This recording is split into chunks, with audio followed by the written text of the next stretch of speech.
Mga kasayan, meron lang tayong sasagutin na nag-comment sa atin. Basahin mo at shoutout mo na rin.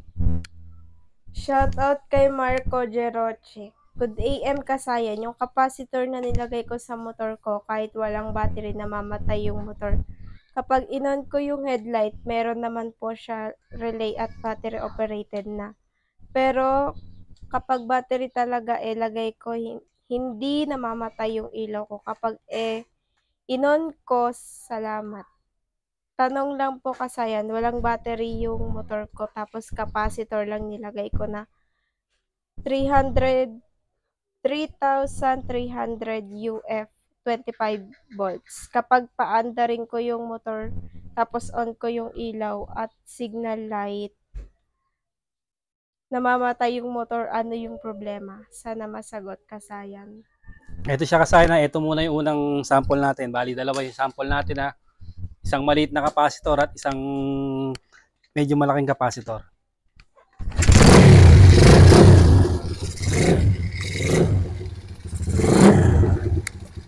Pagka binuksan niya kasayan yung headlight o signal light, namamatay yung motor. Ayan siya kasayan na, headlight natin, hindi namamatay yung motor natin. Kusina, hindi namamatay yung motor natin. Ito yung capacitor niya. Meron pa tayong meron pa tayong underlight yan ha. Ito yung capacitor. Namatay lang dahil malamig pa ha. Ito yung capacitor natin. Ayan siya. 50 volts. 4,700 microfarad. Ito yung ginagamit natin kasi recommended to ni Katropa Allen. Pagka maganda yung charger ng inyong motor, kahit wala namang capacitor, okay pa rin naman siya, gagana pa rin yung ating ilaw, gagana pa rin yung ating signal light. Ito, magpapaganda lang siya ng signal, magpapalakas ng busina, at saka ng ilaw. Mas hindi siya makurap kung merong gantong capacitor. Kasi itong capacitor na to, mabilis siya ma-full charge, mga 5 minutes lang full charge na. Ngayon, pag pinatay na natin yung yung motor, mabilis din siyang ma-discharge. Ang magdadala sa kanya yung ganda ng capacitor. Siya.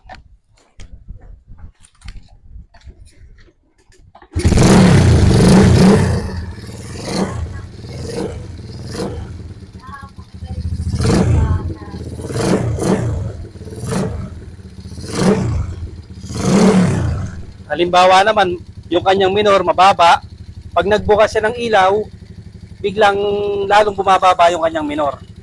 Pwedeng solusyonan niya ng pagtaas ng minor kung sakaling na mamatay. Dadagdagan yung kanyang minor. Kasi kadalasan nangyayari kung grounded eh.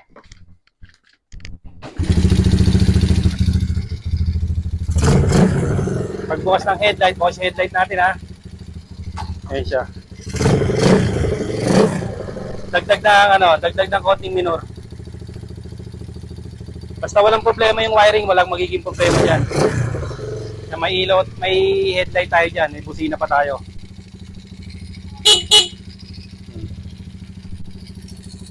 Hindi siya namamatay.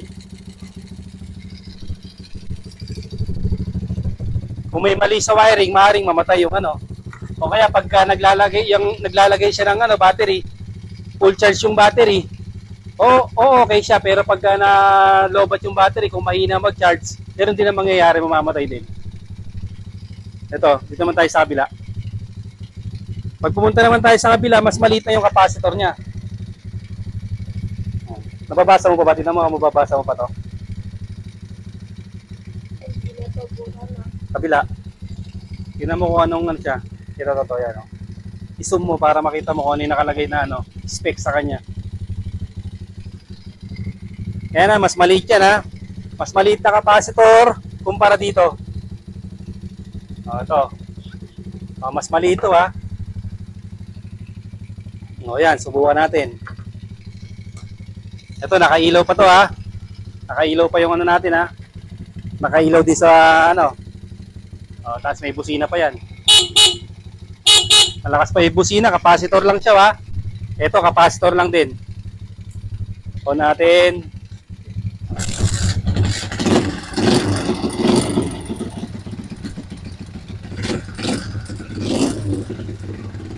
buksan natin yung ano natin. Tapos bukas pa tayo park light. Yan. Signal tayo. Bila, signal. Dito ha.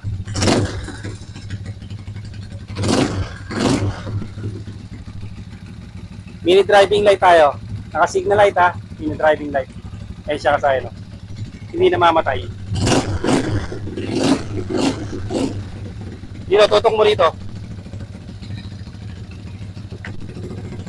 Maaari din, halimbawa, baka nagkamali ng lagay.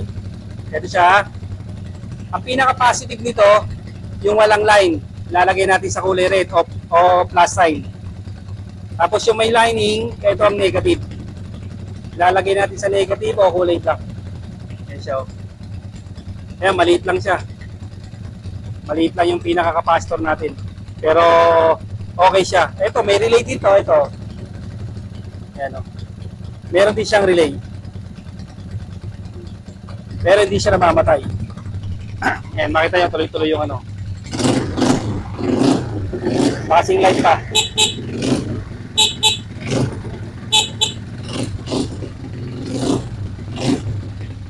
O, tutong muli rito. Pakita natin yung capacitor. Pagka may problema na yung capacitor, dito ka titingin. Ayan. Ito, lumolobo to kadalasan. Pag sira na yung capacitor, lumolobo siya. Kabila, tignan natin.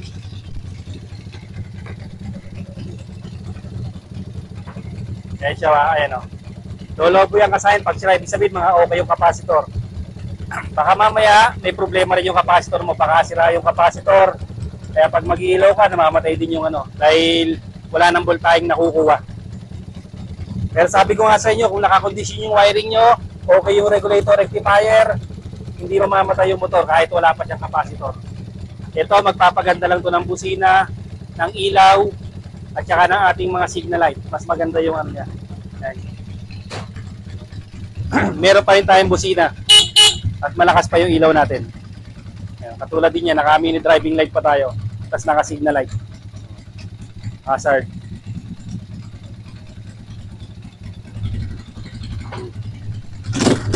May mga ilaw pa yung kasahin ha.